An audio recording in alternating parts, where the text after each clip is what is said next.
I've already turned my oven on to 350 degrees so we can get that preheated while we're making this.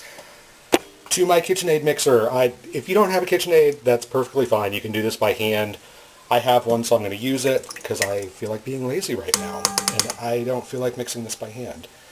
So, I'm going to add 4 eggs to the beater bowl, or to the bowl of my mixer. I'm going to add my brown sugar and my white sugar, and I will put all the quantities down in the description box. I am doing a full recipe because I'm going to be making a proper carrot cake. If you want to make a half a cake, that is perfectly fine. Just divide the ingredients by half. And the full recipe calls for 1 1/4 cups of vegetable oil. And I find that to be a lot. And it also makes the cake kind of heavy.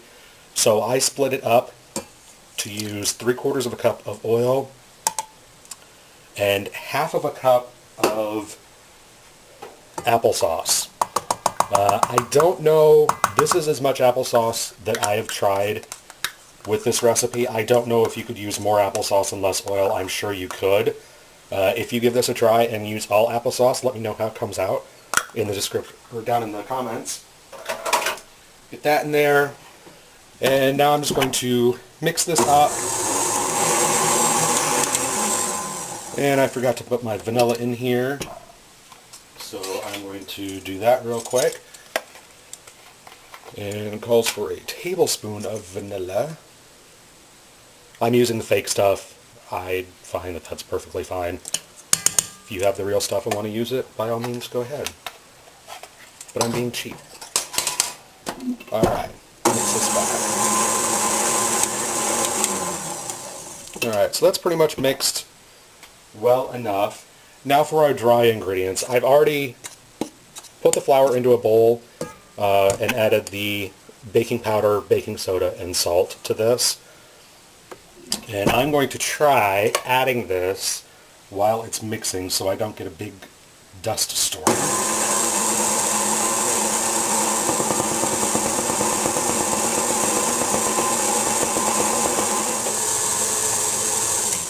So I made kind of a mess. No big deal. It cleans up.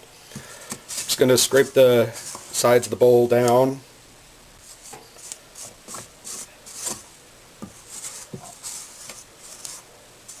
Like so.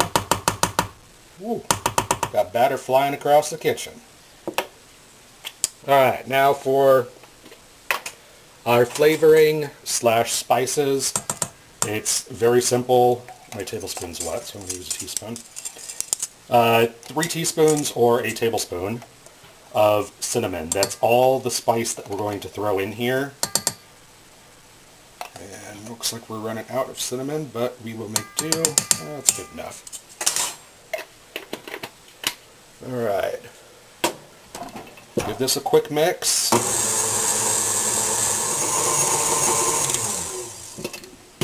And, oop, didn't want to do that. There we go.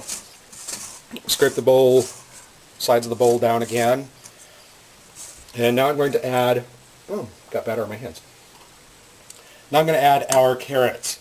3 cups of carrots is what the full recipe calls for. I put these into a food processor to mince them up very fine. You can grate them with a box grater or a hand grater, that's perfectly fine. You just want them in small pieces. So I'm just going to put that in there like that. And 3 cups is, I want to say maybe a pound of carrots. Maybe, I don't know. Yeah. I'm just going to turn this on and mix it slowly.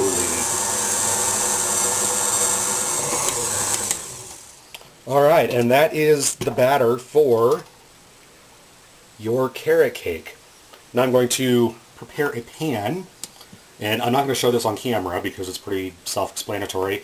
You want a 8-inch or a 9-inch cake pan, and you want to grease and flour it, and then divide this batter in half so you bake half, basically so you have 2 cakes. And I'm going to do that off camera, and when this is done and out of the oven, I will show you what it looks like. So I got both cakes done, and the first one took about 35 minutes. The second one took about 40 minutes at 350 degrees. I went ahead and turned them upside down onto plates. Actually, this one onto waxed paper, so it'll be easier to pick up when I go to frost these. But yeah, that's all there is to making carrot cake. If you want to go ahead and frost these with cream cheese frosting, you can by all means do that. I'm going to do a separate video showing how I decorate these, or used to decorate them for the diner that I worked at when I made these for a living. So yeah, I think that's the end of this video. Stay tuned for the decorating video, and I will put a link to that in the description box. So there you go, carrot cake.